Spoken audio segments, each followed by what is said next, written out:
बिना ओवन रे बिना मैदा रे बिना सुजी रे ढेर सारा आज आम तैयारी करबा भारत वाला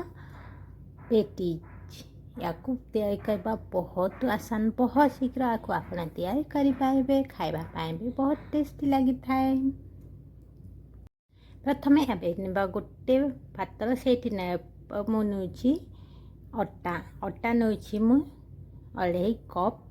निज हिसाब से कम बेसी करें से गोटे चामच लुण यानी स्वाद अनुसार लुण आपको आम भल भाव में मिक्स करदे। मिक्स कलापर ये आम पकेवा तेल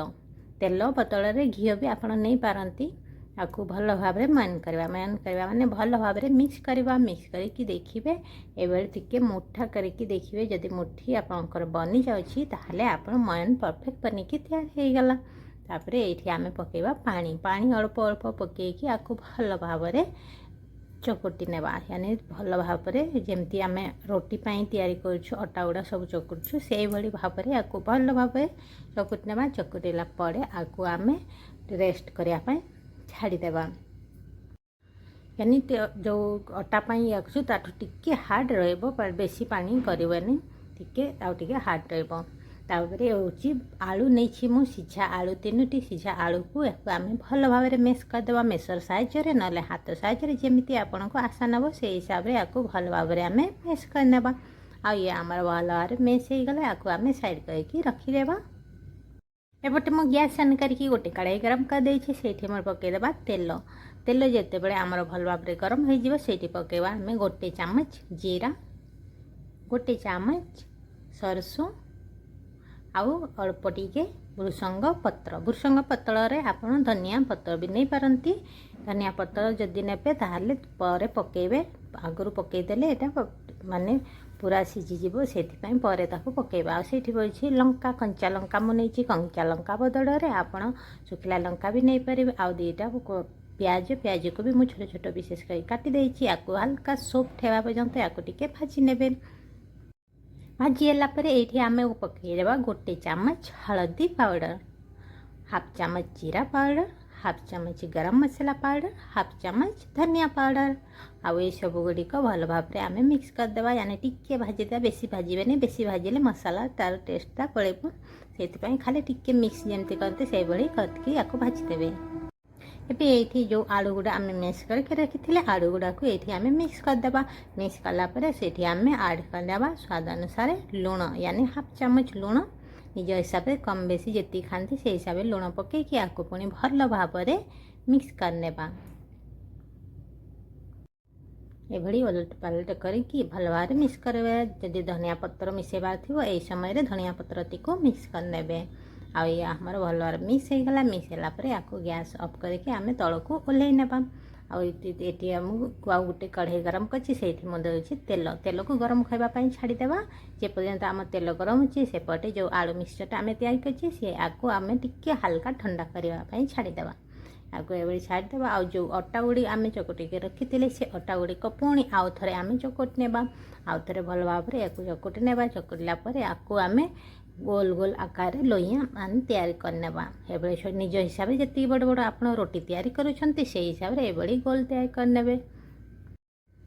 आई सबू मुझे बड़ बड़ रोटी तैयारी करे से हिसाब से सब गुड़िक मु गोल करके आगु आम साइड करके रखीदेवा। आउ गोटे नहीं गोटे पात्र गोटे ताटिया जहाँ भी ने से नौछि अटा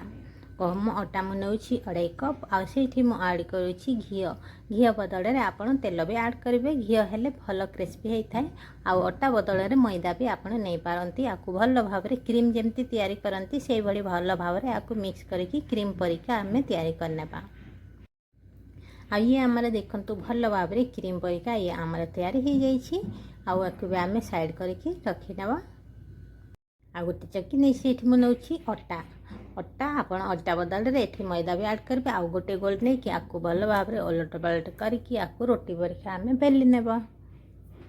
जी बड़ बड़ आप रोटी तैयारी करते से हिसाब से रोटी करके आपको गोटे गोटे करके तैयारी करके आपको गोटे प्लेट रे आम रखीनेबा। ये देखो मुझे सब गुड़िक गोटे गोटे करके मो रोटी करके सब गुड़िक गोटे प्लेट रे मु रखी नौछि। ये मो 5टी रोटी कर नहीं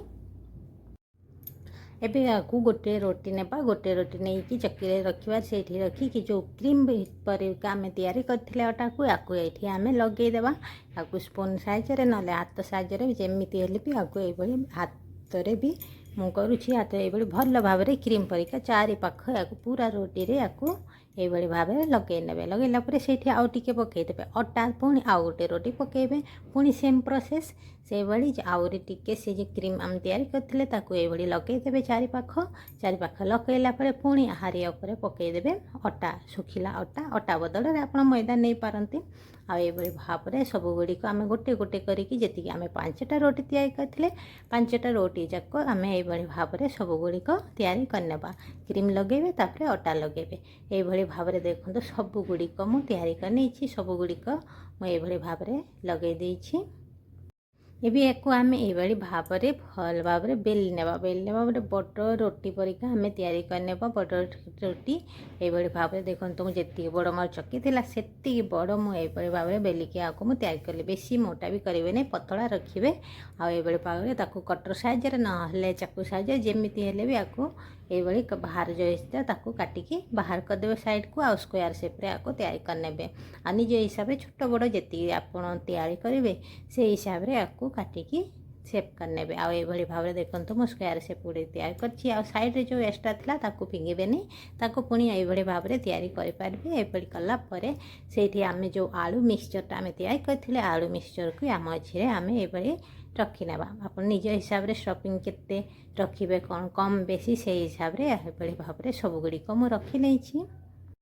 तापर गोटे साइड रे ये रखिकी भल भाव में सेप करने तापर गोटे गटर ये भाव में उठेकी एक कोण आउ से कोण अपोजिट तार अन्य पाख कोण को धरिकी ये भाव में प्रेस करने एपटे कोण सेपटे कोण धरिकी पुणी प्रेस करने आउ चारि पाख ये हल्का प्रेस करदे जदि आपको लगुनि ताहले टिके हल्का पानी देकी आपको ये भाव में तैयारी करेंगे आ देखते ये आमर केते सुंदर भाव में तैयारी होती भाव में सेम प्रोसेस ये आ गोटे मुझे तैयारी कर भाव में आपको उठे नहीं उठे कि एपड़ी हल्का मु प्रेस कर दूची ये भाव में प्रेस करने पे जदि लगुनि से अटा गुड़ेकी भी आप ये लगेकी तैयारी करेंगे ना खाली पानी रे भी तैयारी करेंगे ये भाव में देखो सब गुड़िक मु तैयारी कर नहीं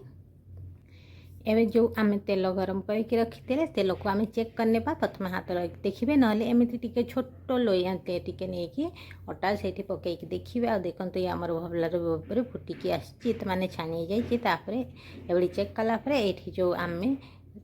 ये सब पेटिस तैयार कर पेटिस गुड़िक आम ये पकेबा निज हिसाब से तेल कम बेसी करेंगे बेसी तेल आप छाणी पारे ना कम तेल भी छाणी पारे आपको मीडियम फ्लेम ना है लो फ्लेम जमी आपको छाणी चाहते से हिसाब से आपको छाणिकी तैयारी करेंगे आए धीरे धीरे देखते छाणिले कौन भल क्रिस्पी होता है जदि मीडियम फ्लेम या लो फ्लेम छाणिले तार क्रिस्पीटा भल आसता है ये भाव में एक छाणी नहीं से जाऊ आउ गुड़े